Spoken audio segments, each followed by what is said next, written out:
So in a previous lecture, we had seen few concepts where we need to manipulate or, check how this computer analysis was done.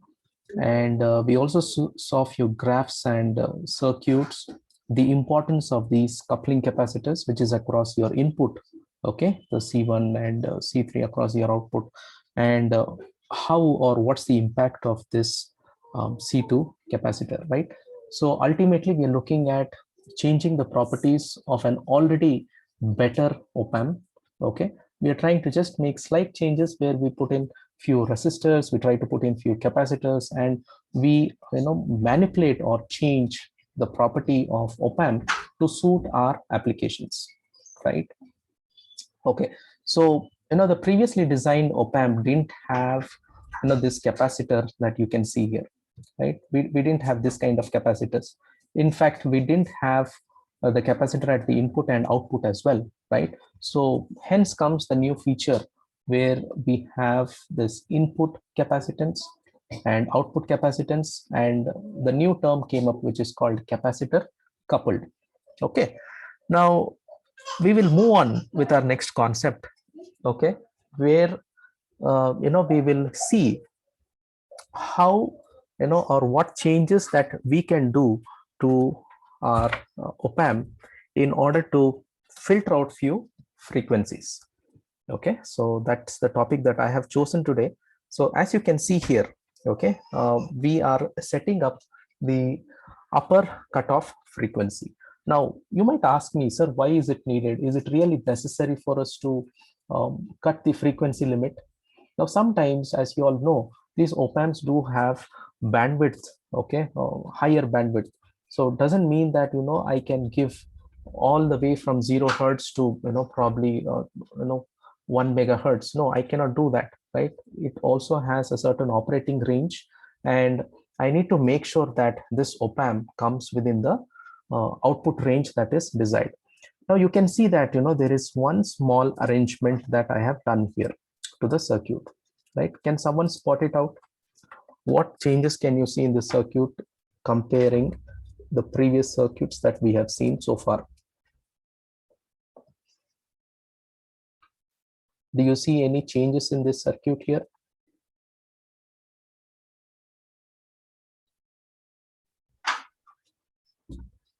So you can find that, yeah, go on.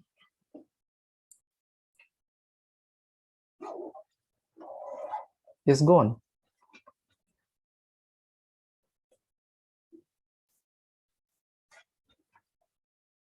Fine. So you can find that we have an extra capacitance here, and this is called CF, which is nothing but the feedback capacitance. Okay. Now, why do we need this? As we all know, capacitors are involved in charging and discharging of signals, right? So if I have to vary the impedance of my capacitance, remember we were having the term XC, right? XC, which means the impedance of each capacitance. So if I can manipulate the impedance of this capacitance and making it equal to R2, okay, you're seeing here R2, right?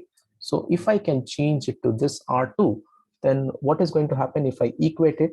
It is as good as keeping another resistor in parallel, okay, whereby I'm having an option to charge and discharge. Also, it has an inbuilt impedance which is equal to R2. Say for example, I have kept here 47 kilo ohms, and here also you will have 47, okay, its impedance equivalent to 47 kilo ohms. So that's the thing which happens here.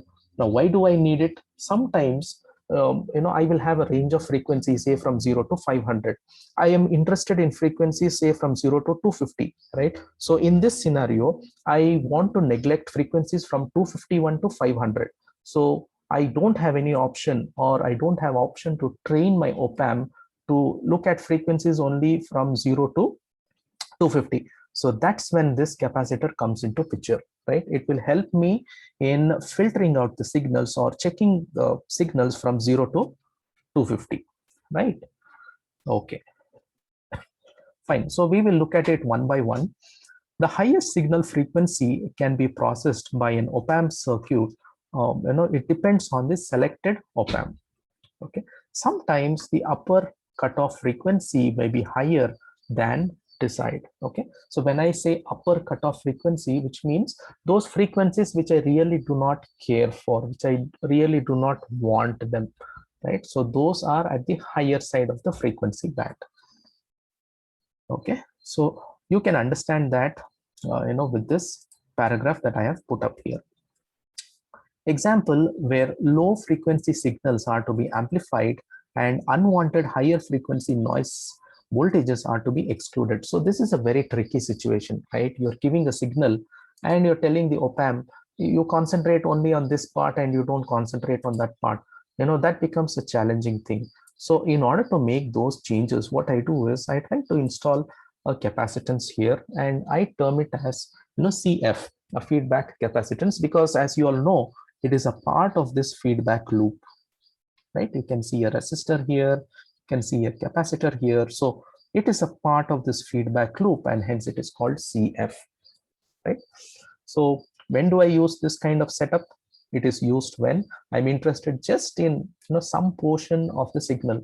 You would have seen when when you design your filters, okay, you have the option to have the pass band signal, or you can pass band filter or stop band filters, or low pass filters, high pass filters. How am I able to do this? Just because of the resistor and capacitor combination. So when I say low pass, lower frequency signals are able to pass through. When I say high pass, higher frequency signals are passed through, and lower frequency signals are all attenuated, right? So students able to understand, right, what I'm trying to say here? Yes.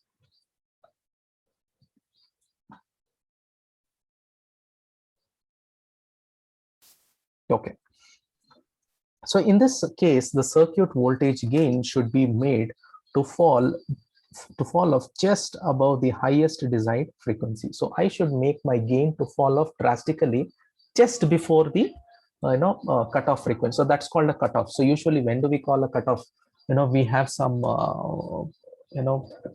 some marking in mind, okay, some points in mind where we can differentiate. Say for example, you have gone for an interview, right, and there are about 1,000 people there, 1,000 students there participating, and you are really time bound and you do not have time to interview all the 1,000. So what you do, I will take up students only about 75%. So what happens there, straightly I can probably eliminate about 900 students, and then I'll be left out with 100 students, right? So my job gets easier, right? So similarly here, when I say cutoff frequency, a higher cutoff frequency, I am looking at a certain frequency, and at that point I will make my gain 0. So ultimately we are looking at gain. We need gain.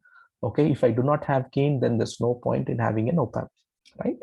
So at that point where the gain is, okay, where I need to have the cutoff, okay, so at that point I will make my gain 0. It is done by connecting a feedback capacitor. Now this is important.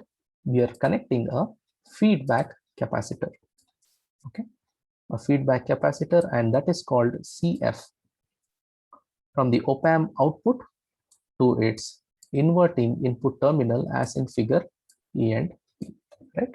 So it is usually connected only with the feedback loop, okay, it is not so feedback generally, as we have learned so far, it's going to be a negative feedback, it's not going to be a positive feedback.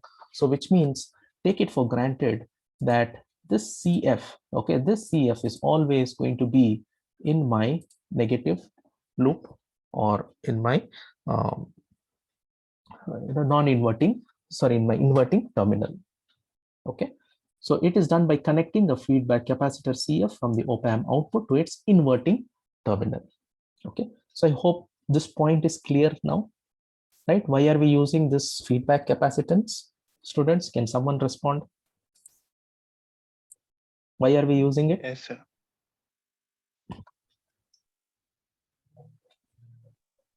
So that we can make sure that we can alter the property of this capacitance and we can equate it to the resistance, right? And once it's equated to the resistance, we can kind of change the way your op-amp responds, okay. So we will move forward and we will see what next okay, in form of equation. So I have brought up the same figure here, okay. So for the inverting amplifier as in figure A, now remember there were two configurations here, okay. The first one is the inverting amplifier configuration, and the second one here is the non-inverting amplifier configuration, okay. So if we are looking at all of these configurations here, okay, we can see that how it is connected to the plus and the minus terminals, right? So here at my minus terminal, I'm giving my input, so it becomes an inverting amplifier, and here I'm giving at my a positive terminal, okay, sorry, here it's a negative and here it's positive. So how these inputs are given, accordingly these amplifiers are differentiated, okay. So I have both here inverting and non-inverting configuration, okay. So now let's concentrate on the inverting amplifier, okay.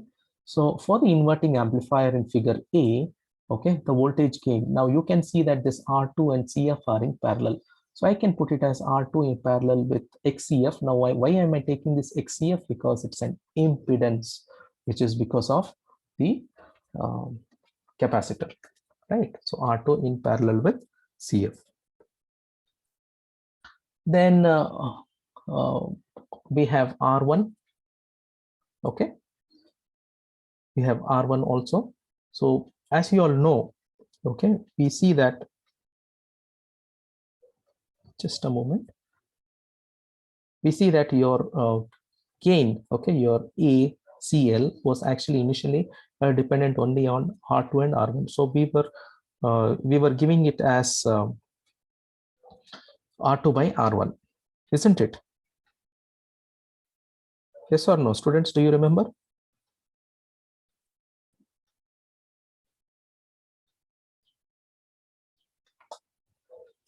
Now, since we have this capacitance, right? So we are taking that in parallel with R2, and we are having R1. So if we have to put up the formula here, okay, R2 in parallel with XCF, so you can directly use this, okay. So I suggest that you make note of this formula here, okay, and this can be used for our problems, okay. Now at a situation where XCF is equal to R2, now remember I told you the capacitance of CF can be varied and it can be made equal to the resistance, right? So what I will do here now is I will consider that the impedance of capacitance is equated to resistance R2, okay. So ACL is equal to R2 by R1 into 1 by root 2.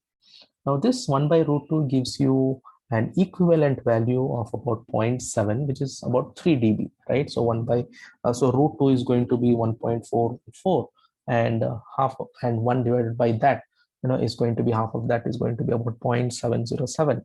So it is equivalent to the 3 dB value, okay. So this means ACL is 3 dB below the normal inverting amplifier voltage.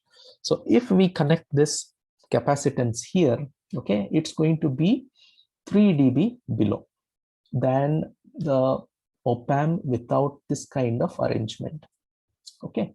So the upper cutoff frequency for the circuit can be set at a desired frequency F2. So we can have this frequency to be set, and we will have this condition.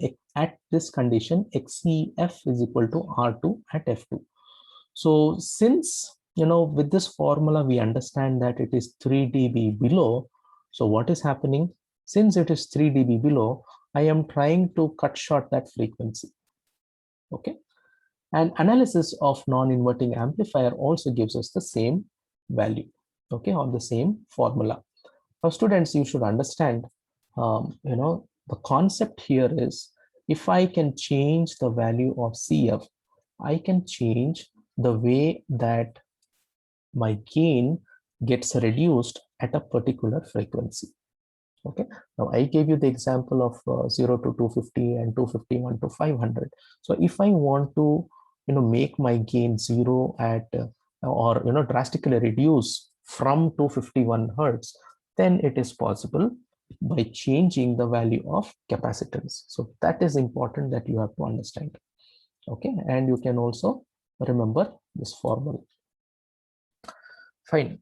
So it must be emphasized that this method of setting the frequency, setting the circuit upper cutoff frequency is applicable only where the op-amp has much higher cutoff frequency than F2. So then if in case we are operating, okay, if in case we are operating the op-amp at a much higher frequency, okay, then this arrangement is possible. If we are using it at a lower frequency, then this arrangement doesn't holds good. What kind of arrangement? This capacitance in parallel with R2.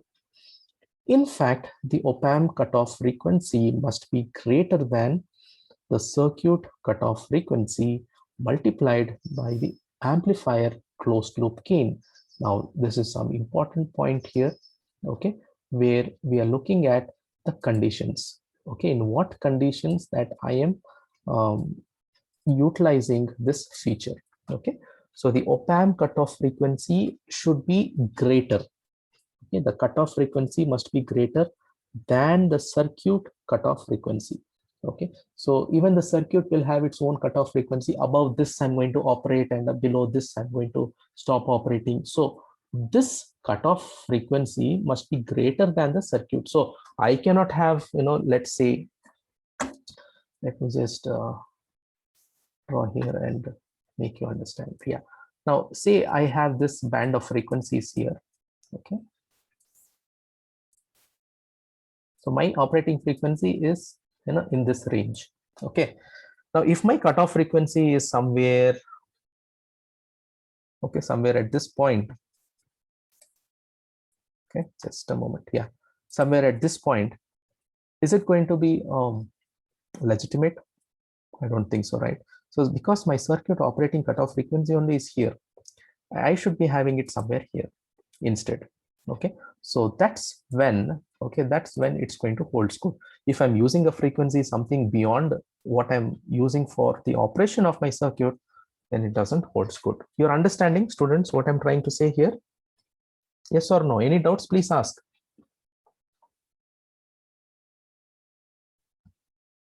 No, sir. Okay, you're able to understand, or do you have doubts? We are able to understand, sir. Able to understand? Fine. Okay. Yes. So two important things to keep in mind. Okay, number one is this point, which means how we are setting up the frequency and what is the condition that we are going to use to set up the frequency. Condition is that this should be within the range. Okay, it should not be beyond the range. Okay, so let me re-emphasize on the first point here. Okay, that this method of setting the circuit upper cutoff frequency is applicable only where the op-amp has a much higher cutoff frequency than F2. So this one should be inside, it should not be outside. Okay, because my range is only in this, between these two red lines. Okay, so I should be having something which is inside or in that range of frequencies.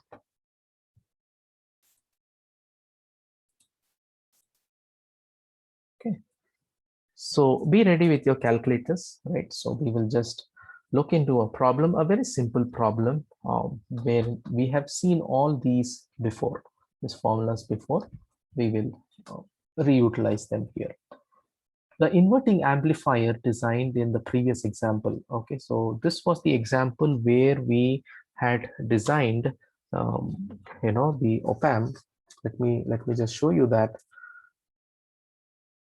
we were looking at few things where this was in the summing circuits. Okay, the inverting amplifier. Okay, where we looked at designing an inverting amplifier using op-amp 741 op-amp, and the voltage gain we had to keep it to about 50, and the output voltage amplitude remains 2.5 volts. Let me just go to that. Okay, so this was under the direct coupled inverting amplifiers. Okay, so I think we had seen that in the previous module. Okay, if I'm not mistaken, yeah, it was in the first module. And this was with the inverting amplifiers. Okay, so we had solved that problem. Okay, so here, okay, the inverting amplifier is to be capacitor coupled. So we are using an inverting amplifier and we are doing it, we are bringing it into a capacitor coupled format. And to have a signal frequency range of 10 hertz to 5 kilohertz. So we are having a range. Okay, so the initial point is going to be 10 hertz and the cutoff, or not cutoff, I am going to operate it only till 5 kilohertz.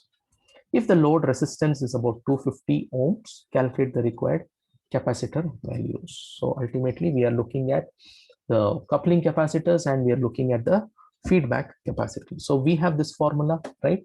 1 by 2 pi f R1 divided by 10, because we are using a very small value of resistor, right? Okay. So value of resistor and capacitor will vary. If I use a lower valued resistor, then my capacitor value will be high. If I'm using a higher value capacitor, then the resistor value will be low. So I have 1 by 2 pi f is here 10 hertz. Okay, because this is at the input side. Okay, I'm taking the lowest one into 1 kilo. Okay, this was taken from the previous problem divided by 10. So are we getting this value 159 micro? Please look into it.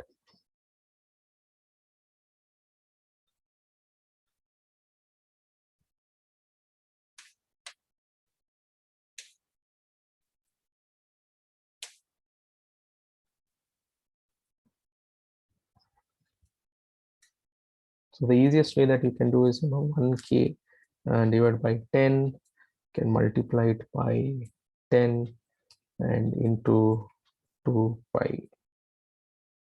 Okay, so and then you can invert it. Yes, I'm getting about 159 micro. Anybody else? Anybody else getting the same value?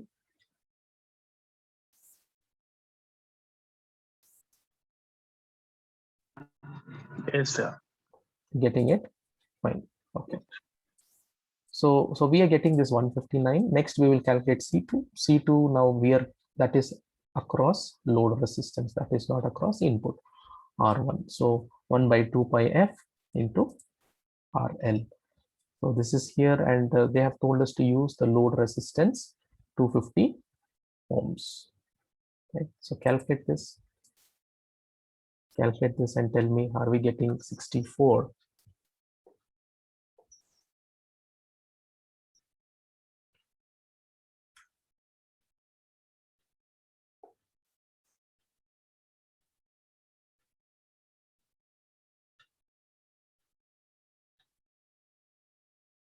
How much are we getting?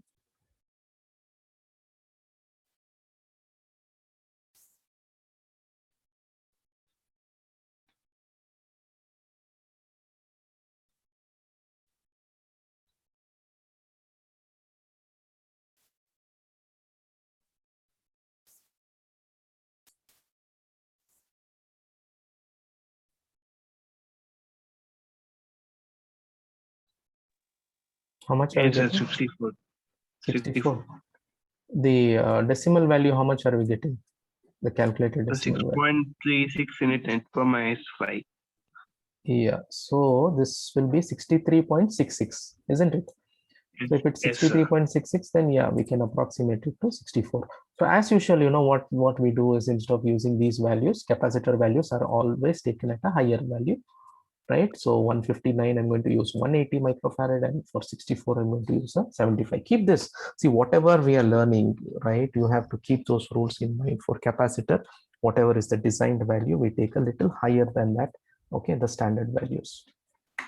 Fine. Now the CF, okay, the same formula, but it is dependent with R2. So 1 by 2 pi f R.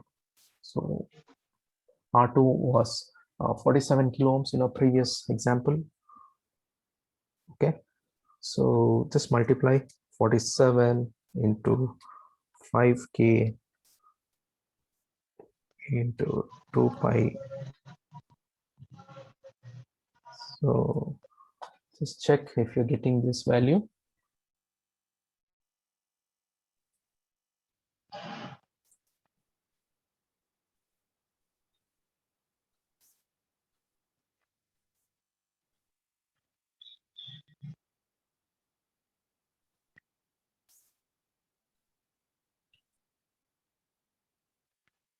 Is it correct?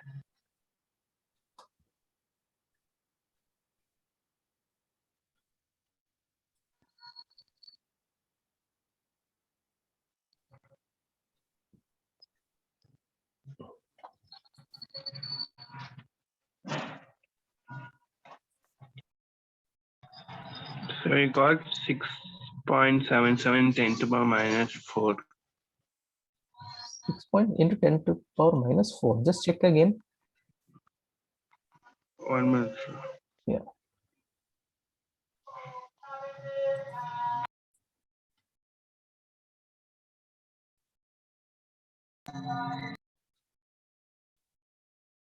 Pawan, how much are we getting? Pawan, Ashrita, Bhumika. Sir, he's not feeling well, it seems, sir. That's why he's not Okay. attending the class today. Fine. Okay. How much are we getting? So 6.77 10 to the power minus 10. Yeah. So which means it should be nano, not pico, right? So Yes, sir. 677 nano. Nano farad. Into 10, if we do, we get Yeah, 10 power minus 9, isn't it? So Yes. so that gives us nano, not pico. Okay, so take note this kind of information. So we'll be using instead of 677, we'll be using the 680 valued capacitance. Okay, now how do we go about with the circuit or the computer analysis?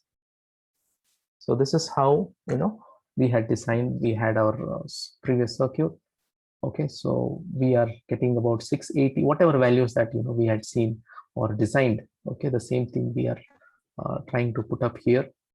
Okay, of course this is of not much importance, okay, exam point of view, but if you are really interested in designing and learning about circuits, as I mentioned in the previous lectures, okay, then this is really going to help you out.